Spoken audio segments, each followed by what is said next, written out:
దేవరాగం జ్ఞానయోగం వ్యాసపీఠం బహువేదశాస్త్రం బోధామృతహిత శ్రీమన్నారాయణం శివగౌరీ సంభాషిత సకల పురాణం అష్టాక్షరి పంచాక్షరి మంత్రావరణం అఖిల దేవతా సంస్తుతి పారాయణం జయమంగళకరమీ ప్రవచన శ్రవణం అనుదినము శుభము సుఖము జీవన గమనం దేవరాగం జ్ఞానయోగం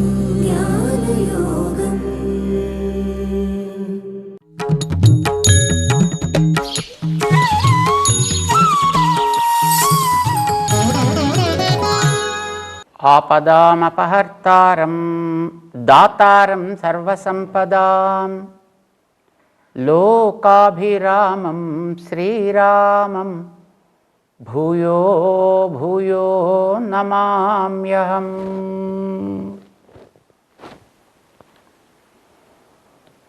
జై శ్రీమన్నారాయణ.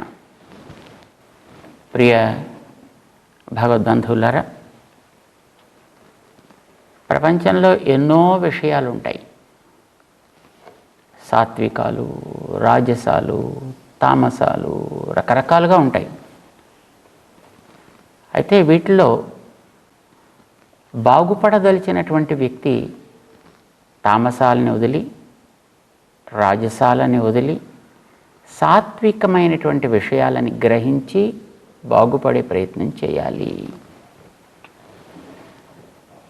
రెండు రకాలుగా వస్తుంది అది. ఒకటి పుట్టుక వల్ల రావచ్చు, లేదా చుట్టూ ఉండేటటువంటి సహవాస ప్రభావం చేత, మనలో క్రమమైనటువంటి అభ్యాస విశేషం చేత ఆయా గుణాలు మనకి పెరగచ్చు, పెంచుకోవచ్చు. సాత్వికమైనటువంటి ప్రవృత్తిలో ఉండేవాడికి మాత్రమే మంచి విషయాల మీద శ్రద్ధ కలుగుతుంది, రుచి కలుగుతుంది. మనకు అన్నీ తెలియవు పుట్టినప్పుడు, కానీ క్రమంగా జీవితంలో మన చుట్టూ ఉండే వ్యక్తుల వల్ల, మనకు కలిగే అనుభవం వల్ల ఎన్నో విశేషాలను మనం తెలుసుకుంటాం. పెద్దలు చెప్పిన వాటిని మనం వింటాం. నిజానికి మనని కన్న తల్లిదండ్రులు ఎవరు అనేది కూడా మనకి తెలియదు కదా, చెబితేనే తెలియాలి. అది మనని కన్న తల్లి చెప్పాలి, తండ్రి చెప్పాలి, మన చుట్టూ ఉండేటటువంటి వ్యక్తులు చెప్పాలి. వాళ్ళ ద్వారా మనం తెలుసుకుంటాం మనం ఫలానా అని. కృష్ణుడు అర్జునుడితో చెప్తున్నాడు, అర్జున, నువ్వు కుంతీదేవికి పుట్టినటువంటి మహనీయుడివి, ఆప్తుడవు. ఈ విషయం నీకు తెలియక్కర్లా, నీకు తెలియదు కూడా. కానీ ఎవరో ఒకళ్ళు చెబితే నీకు తెలుస్తుంది ఆ విషయం. ఈ ప్రపంచం అంతా సృజించి, నిలబెట్టి, రక్షించి, కాపాడి, దానికి తిరిగి మార్పులు తెచ్చి మంచిగా దాన్ని చెయ్యాలి అని చేసే కృషి నా వల్ల జరుగుతుంది. ఇది కూడా మన పుట్టుక మనకెవరో చెబితేనే తెలిసినట్టే, ఈ ప్రపంచపు పుట్టుకను కూడా ఎవరో ఒకళ్ళు మనకి చెప్పాలి, అప్పుడే మనకి తెలుస్తుంది. అదర్వైజ్ మనకి ఇది తెలిసేది మనం చూసి గ్రహించగలిగినది కాదు. ఇది ఎవరో చెబితే మనం విశ్వసిస్తాం, వాళ్ళు మనకి ఆప్తులు అని మనం వాళ్ళని అభిమానిస్తాం కదా. సామాన్యంగా ఒక విద్యాలయంలో మనం చేరినప్పుడు అక్కడ ఉండేటటువంటి ఒక అధ్యాపకుడు ఎవడో మనకి కొన్ని బోధనలు చేస్తాడు. మనకి చాలా విశ్వాసంతో వాటిని మనం నేర్చుకుంటాం. వాళ్ళకి మనకి ఏం సంబంధమే ఉండక్కర్లేదు, కానీ వాళ్ళేవో కొన్ని పాఠాలు చెప్తే మనం నేర్చుకుంటాం. జీవితానికి అవి ఉపయోగపడతాయి అని విశ్వసిస్తాం. లోకంలో ఆప్తులలో నాకంటే ఆప్తుడు ఎవడు ఉండడయా? నీ బాగు కోరి నీకు రక్షకుడుగా ఉండి అరణ్యవాసంలో, అజ్ఞాతవాసంలో రకరకాలుగా కాపాడినటువంటి ఆప్తుడను నేను చెప్తున్నాను ఈ సృష్టి విషయాన్ని గురించి. అందుచేత నువ్వు దాన్ని చక్కగా విశ్వసించవచ్చు సుమా అని చెప్తున్నాడు 9వ అధ్యాయంలో భగవంతుడు 7వ శ్లోకంలో. సర్వభూతాని కౌంతేయ ప్రకృతిం యాంతి మామికాం కల్పక్షయే పునస్తాని కల్పాదౌ విసృజామ్యహం. వీటన్నిటినీ కూడా ఎలా సంహారం చేస్తా, ఎలా సృష్టి చేస్తా. ఇంతవరకు 6వ శ్లోకం దాకా ఉన్న వస్తువుల యొక్క స్థితిని గురించి చెప్పాడు ఆయన. అవన్నీ ఎలా ఉంటాయి, వాటికి ఆ రకమైన ఉనికిని కలిగించేది ఎవరు, అది స్థితి అని అంటాం. సృష్టి, స్థితి, ప్రళయము 3 దశలు కదా వస్తువులకి. అందులో సృష్టి అంటే కొత్త రూపాన్ని ధరించడం, ప్రళయం ఉన్న రూపాన్ని పోగొట్టుకోవడం, మధ్యలో ఉండేటటువంటి దశ స్థితి అంటాం. అంటే అది రూపాన్ని పొందినప్పటి నుంచి మళ్ళీ మార్పు వచ్చే మధ్యలో సాగే పరిణామాలు అన్నీ కలిపి స్థితి అని అంటాం. ఇవన్నీ కూడా మత్స్థాని అని 9వ అధ్యాయంలో భగవంతుడు స్పష్టంగా చెప్పాడు.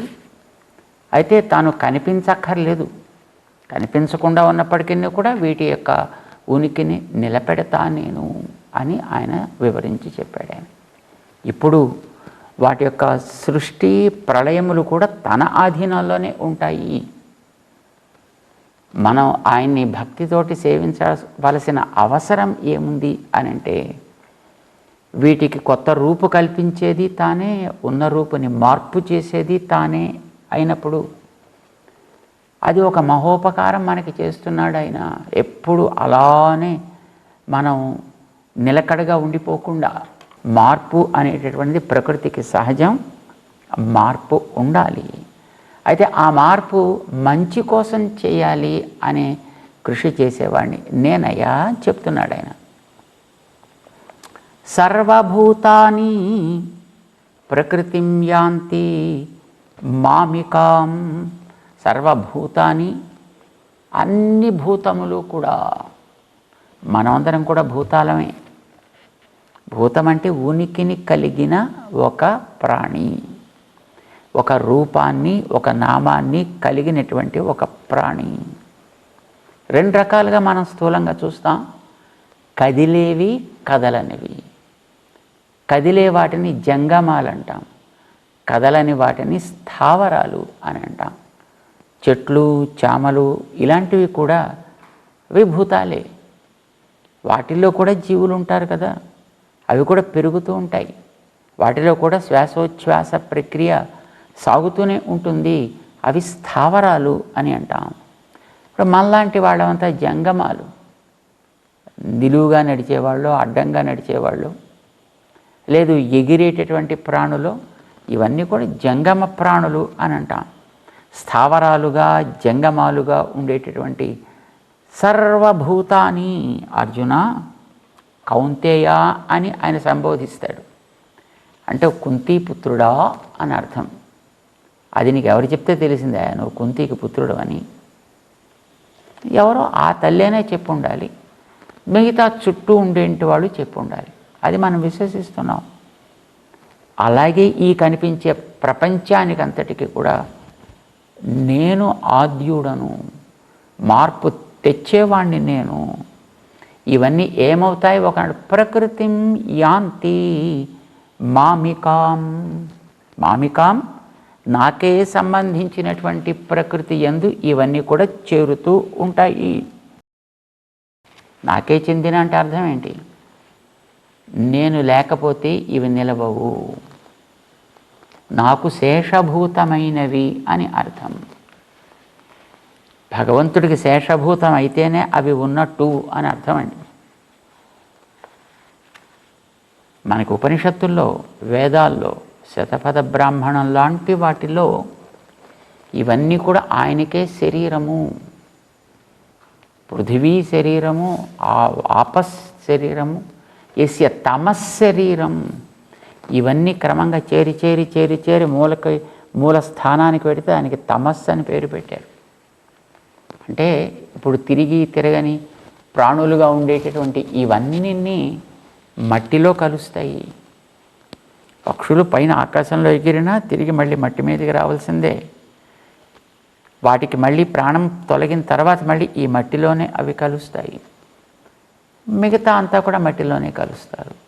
మట్టి నీటిలో కలుస్తుంది, నీరు అగ్నిలో కలుస్తుంది, అగ్ని వాయువులో కలుస్తుంది, వాయువు ఆకాశంలో కలుస్తుంది, ఆకాశం మూల ప్రకృతిలో కలుస్తుంది. ఆ మూల ప్రకృతి అనేది క్రమంగా అహంతత్వం మహత్తత్వంలోకి చేరి, అది అవ్యక్తంలో చేరి, అవ్యక్తం అక్షరంలో చేరి, అక్షరం తమసి లీయతే, అక్షరం తమసి లీయతే, తమః పరే దేవే ఏకీభవతి అంటుంది వేదం.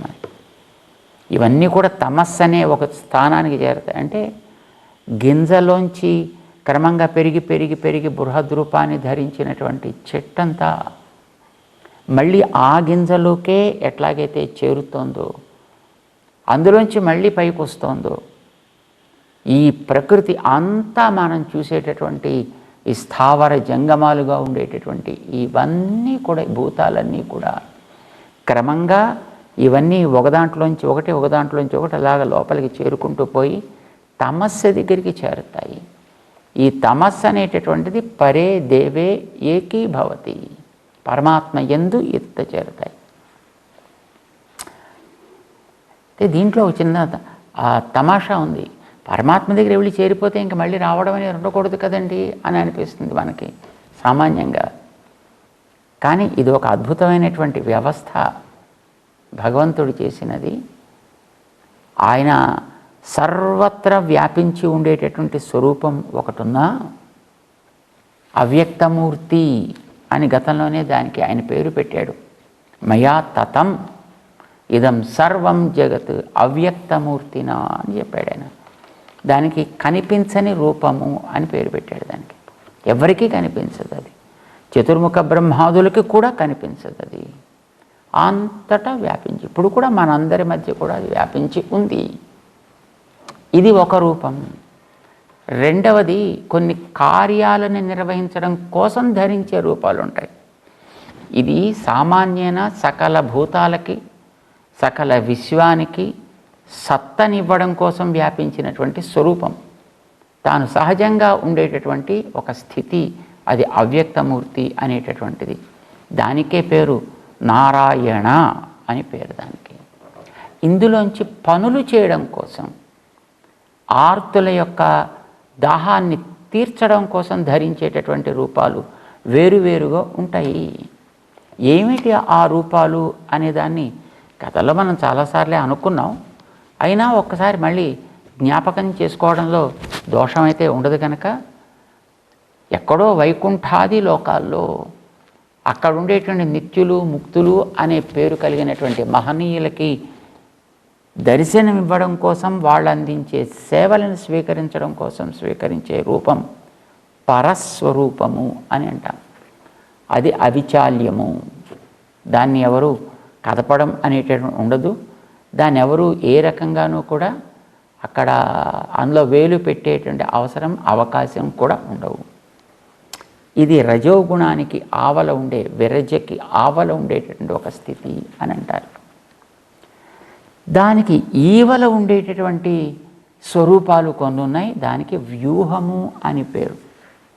ఈ వ్యూహం అనే స్థానాన్ని ఈ ప్రపంచానికంతటికీ రూపు కల్పించాలన్నా, ఉన్న రూపాలని మార్చాలన్నా, ఇవన్నీ కూడా చేయడం కోసమనే ఏర్పరచుకున్నటువంటి ఒక స్థానం.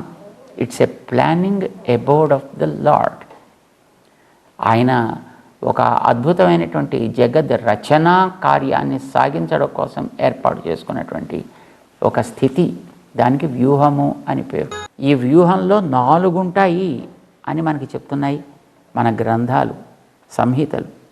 కేవలం వీటికి రూపకల్పన చేసి సృష్టి మాత్రమే జరిపించడానికి ఒక స్థానము, రూపాల్ని మళ్ళీ తీసేసి కొత్త రూప పరికల్పనం కోసమని తయారు చేసుకున్నటువంటి స్థానం ఒకటి ప్రళయ స్థానము అని అంటాం దాన్ని.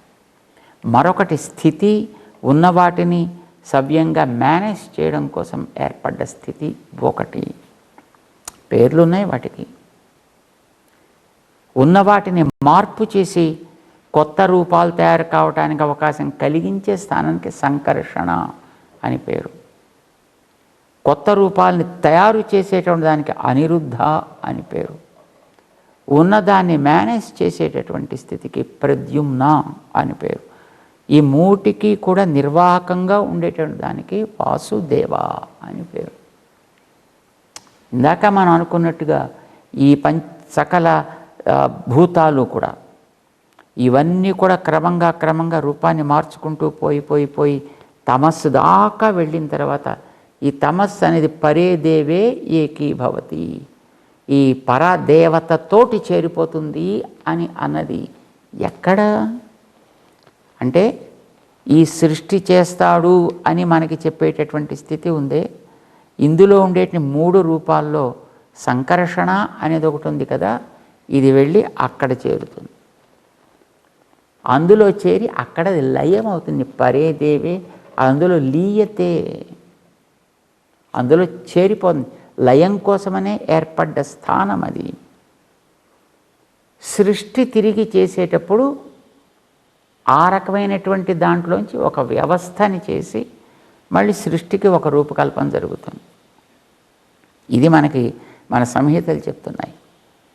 అంటే సృష్టి మళ్ళీ చెయ్యాలి అని అంటే అనిరుద్ధ అనే ఒక వ్యూహంలోంచి బ్రహ్మని తీసుకొచ్చి బ్రహ్మకి వేద ప్రదానం చేసి అతని ద్వారా ఒక్కొక్కదానికి రూపకల్పన చేయడం జరుగుతుంది. అది ఎలా చేయాలో వేదాలు చెప్తాయి. ఆ వేదాలని ఆయనకు ఉపదేశం చేస్తాడు. ఆ వేదాలని ఆయన శ్రవణం చేసుకుంటూ మననం చేసుకుంటూ అందులో ఉండే వాటిని అర్థాలు జ్ఞాపకం చేసుకుంటూ రూపకల్పన చేస్తాడు. ఏదో వజ్రపాణి పురంధర, ఒక ఇంద్రుని తయారు చేయాలి అంటే వాడికి వజ్రం ఉండాలి చేతిలో, అంటే వాడికి ఒక చెయ్యి ఉండాలి, చేతికి ఆధారమైన ఒక దేహం ఉండాలి, ఆ దేహం సంచరించడానికి కావాల్సిన కాళ్ళు ఉండాలి, దానికి మిగతా ఉండాల్సినటువంటి వ్యవస్థ అంతా ఏర్పాటు చేయాలి. కానీ గుర్తింపు వాడికి వజ్రపాణిత్వంతో ఉండాలి. అంటే చేతిలో వజ్రం ఉండేటట్టుగా చేయాలి అని ఆ వేదం చెప్తోంది. ఇది ఆయన తలుచుకుంటూ ఆ ఇంద్రుడిని తయారు చేస్తాడు, అలాగే రుద్రుడిని తయారు చేస్తాడు, అట్లానే మిగతా దేవతల్ని తయారు చేస్తాడు, మిగతా తిరియక్కుల్ని తయారు చేస్తాడు, మానవుల్ని తయారు చేస్తాడు, మిగతా ఉండే స్థావరాలని తయారు చేస్తాడు. వీటన్నిటినీ తయారు చేయడమే లక్ష్యంగా ఏర్పడ్డటువంటి స్థితి అనిరుద్ధ స్థితి. ఇది చతుర్ముఖ బ్రహ్మగారి ద్వారా అవని జరిపిస్తాడు. ఇందాక మనం అనుకున్నామే, ఈ జరిపించేటప్పుడు మళ్ళీ ఒక దాంట్లోంచి ఒకటి క్రమంగా బయటికి తేవాలి కదా. ఇప్పుడు గింజలోంచి చిన్న మొలక, అందులోంచి చిన్న మొక్క, దాంట్లో చిన్న చెట్టు, పెద్ద చెట్టు, మహావృక్షం ఎలా అవుతాయో ఇందులోంచి మొట్టమొదట తమస్సుని విడదీస్తాడు. ఆ తమస్సుని విడదీస్తే దాని పేరు విభక్త తమస్ అని అంటారు. ఈ మొట్టమొదటి తమస్సు ఆయనతోటి చేరి ఉంటుంది, కనపడదు. ఆయనతోటే చేరి ఉంటుంది కనుక ఈ ప్రకృతి మండలంలోనే ఉన్నట్టు లెక్క, ఇవి బయటికి పోలే. పరేదేవి ఏకీభావాన్ని పొందినప్పటికీ కూడా ప్రకృతి మండలాన్ని దాటి బయటికి వెళ్ళలే. ప్రకృతి మండలం లోపల ఉండేటటువంటి ఈ వ్యూహాల దగ్గరే అవి చేరి ఉన్నాయి కనుక అందులోంచి మళ్ళీ రీసైక్లింగ్ ప్రాసెస్ ప్రారంభం అవుతుంది వాటికి. అందులోంచి మొట్టమొదటి తమస్సు బయటకు వస్తుంది. అప్పుడు విడిన తమస్, విభక్త తమస్ అని దానికి పేరు పెట్టారు. ఈ విభక్త తమస్సులోంచి క్రమంగా అక్షరం వస్తుంది, అక్షరంలోంచి అవ్యక్తం వస్తుంది, అవ్యక్తంలోంచి మూల ప్రకృతి వస్తుంది, అందులోంచి మహత్తత్వం వస్తుంది, అందులోంచి అహంతత్వం వస్తుంది, అందులోంచి క్రమంగా భూతాది, వైకారికము, తైజసము అని 3 వస్తాయి.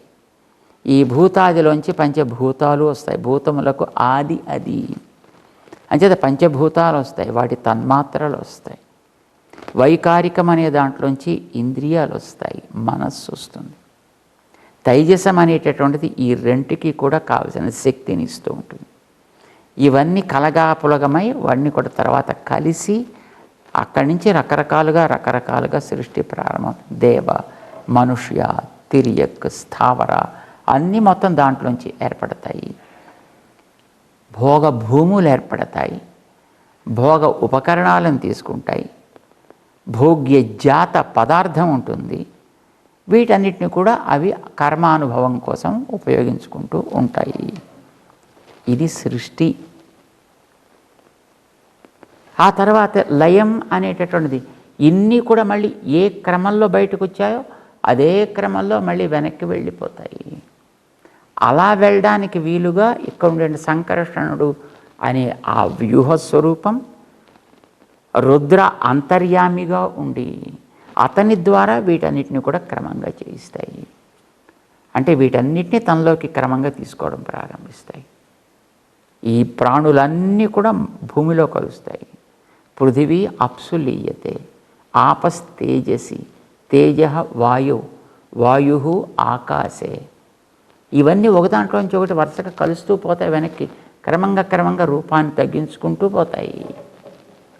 ఇది క్రమంగా అహంతత్వంలో, అహం మహత్తులో, అది మూల ప్రకృతిలో, అది క్రమంగా అవ్యక్తం అక్షరే లీయతే, అక్షరం తమసి లీయతే, తమః పరే దేవే ఏకీభవతి. అది మళ్ళీ సంకర్షణలోనే చేరుతుంది. ఇటు సంకర్షణుడు, ఇటు పక్కన అనిరుద్ధుడు, వీళ్ళిద్దరికీ మధ్యలో ఉండేటటువంటి ఆ సంబంధ విశేషం చేత ఇందులోకి చేరినవన్నీ మళ్ళీ ఒకసారి క్రమంగా రీసైకిల్ అయ్యి వాటిలో ఉండేటటువంటి ఏదో మార్పులు చేర్పులు ఏమేమిటి జరగాలో, ఎలా జరగాలేని దానికి నియమం ఉందో ఆ నియమం ప్రకారం అవి జరిగి పునఃసృష్టికి తగ్గట్టుగా మళ్ళీ ఆ మెటీరియల్ అంతా మళ్ళీ ఈయన తెచ్చుకుంటాడు. అనిరుద్ధుడి దగ్గరించి మళ్ళీ అవన్నీ క్రమంగా బయటికి వస్తాయి. మళ్ళీ బయటికి వచ్చి మళ్ళీ లోపలికి పోయే మధ్యకాలం అంతా ప్రద్యుమ్నుడు మేనేజ్ చేస్తాడు. ఈ స్థితిని అంతటినీ నడిపించేటటువంటి ఆ వ్యవస్థకి ప్రద్యుమ్న అని పేరు. ఇది ఏమంటారు దీన్ని? ఇది రకరకాలుగా ఉంటుందండి. ఇది నిత్యము సాగేది కొంత, ఒక నిమిత్తాన్ని పట్టి సాగేది కొంత, నైమిత్తికం అంటాం. సో సృష్టి స్థితి ప్రళయములు అనే దాంట్లో నిత్యము జరిగే ఉంటాయి, నైమిత్తికంగా జరిగే ఉంటాయి, ఎవడో ఒకడు అనుకున్నప్పుడు జరిగేటటువంటి ఉంటాయి. ఇవన్నీ కూడా జరిగేటటువంటి ప్రక్రియలో సహజంగా జరగవలసినటువంటివి కొన్ని ఉంటాయి. బ్రహ్మగారికి ఒకరోజు పూర్తయిన తర్వాత అది మన లెక్క ప్రకారం ఒక కల్పం అంటాం. మన లెక్క ప్రకారం ఆయనకి ఒక పగలు ఒక రాత్రి. అది ఎంతకాలం అనేది అడగద్దు, కానీ మన గతంలో 8వ అధ్యాయంలో చెప్పిన దాని ప్రకారం మన లెక్క ప్రకారం 2000 చతుర్యుగాలు. చతుర్యుగం అంటే 43,20,000. అలాంటివి 2000 జరిగితే బ్రహ్మగారికి ఒక్కరోజు. ఆ ఒక్కరోజు పూర్తయిన తర్వాత మొత్తం ఆయన ఒక పూట పడుకుంటాడు, ఒక పూట మెలకుగా ఉంటాడు కదా. పగలు మెలకుగా ఉంటాడు, రాత్రి పడుకుంటాడు. అంచేత ఆయన పగలు పడుకున్నప్పుడల్లా మొత్తం ఉండేదంతా సృష్టికాలం, ఆయన రాత్రి పడుకున్నప్పుడు ఉండేదంతా ప్రళయకాలం. ఇది కల్పాది, ఇది కల్ప అంతము. రాత్రంతా కల్పాంతం, పగలంతా ఆయనకి కల్ప కాలం అన్నమాట. తెల్లవారుజాము కల్ప ఆది అంటాం. కృష్ణుడు చెప్తున్నాడు, కల్పక్షయే ప్రకృతిం మామికాం యాంతి. బ్రహ్మగారి యొక్క పగలు పూర్తయిపోయి ఆయనకి చీకటి పడ్డప్పుడు, ఆయనకి రాత్రి అయినప్పుడు అది కల్పక్షయం. ఆయన కల్పం పూర్తయింది. అప్పుడు మామికాం ప్రకృతిం యాంతి. ఇవన్నీ నా దగ్గరికి వచ్చి చేరతాయ్యా, సంకర్షణుడి దగ్గరికి వచ్చి చేరతాయి. పునస్తాని కల్పాదౌ విసృజామి, వాటినే ఎలా ఎలా రూపులు మార్చి పునఃసృష్టికి తగ్గట్టుగా తయారు చేయాలి అనేటటువంటి దాన్ని మళ్ళీ అనిరుద్ధ రూపంతో నేనే చేస్తా. విసృజామి, వదిలిపెడతా అన్నాడు. కొత్తగా తయారు చేస్తానలే, ఉన్న వాటిని క్రమంగా విడుదల చేస్తా. విడుదల చేస్తానంటే ఆయన దగ్గర అవన్నీ కూడా స్టాక్ ఉన్నాయన్నమాట. దాన్ని ఆయన క్రమంగా బయటికి వదిలిపెడతాడు. దానికి సృష్టి అని పేరు పెట్టారు. అందుకని పుట్టుక అనలేదు మన వాళ్ళు. సృష్టి, సృజనము, విసృజామి, విడుదల చేయుట అంటారనమాట. ఇలాగా వీటన్నిటిని కూడా చేసేవాడిని, ఉత్పత్తి ప్రళయాలు చేసేటటువంటి వాడిని నేనేనయా. నా సంకల్పంతో ఇవన్నీ కూడా జరుగుతూ ఉన్నాయి సుమా, వాటంతటవి జరిగేవి కాదు. గతంలో చెప్పాడు కదా, ఇవన్నీ కూడా సర్వాణి భూతాని మత్స్థానీత్యుపధారయ, ఇవన్నీ నా ఆధీనంలో ఉంటాయి అనే విషయాన్ని ఆయన గతంలో చెప్పాడు. ఈ సృష్టి స్థితులు, సృష్టి ప్రళయాలు కూడా మత్స్థాని, ఇవన్నీ కూడా మమ ఆత్మాభూత భావన. 5వ శ్లోకంలో చెప్పాడు ఆయన, నా సంకల్ప విశేషమే ఎన్ని పనులను కూడా చేయగలుగుతుంది. ఈ విషయంలో జ్ఞాపకం పెట్టుకోవా. నేనే చేస్తున్నానని తెలుసుకుంటే అప్పుడు నీకు నా మీద శ్రద్ధ కలుగుతుంది. మన కోసం చేస్తున్నాడు అనుకుంటే ఆయన ఎందుకు కృతజ్ఞత ఏర్పడుతుంది, విశ్వాసం ఏర్పడుతుంది, ప్రేమ ఏర్పడుతుంది. 9వ అధ్యాయం ఆ భక్తిని గురించి మనకి చెప్పడం కోసం ఏర్పడ్డ అధ్యాయమని దాంట్లో ఈ వివరాలన్నీ శ్రీకృష్ణుడు ఇస్తున్నాడు. తెలుసుకుందాం మరికొన్ని విశేషాలను. జై శ్రీమన్నారాయణ.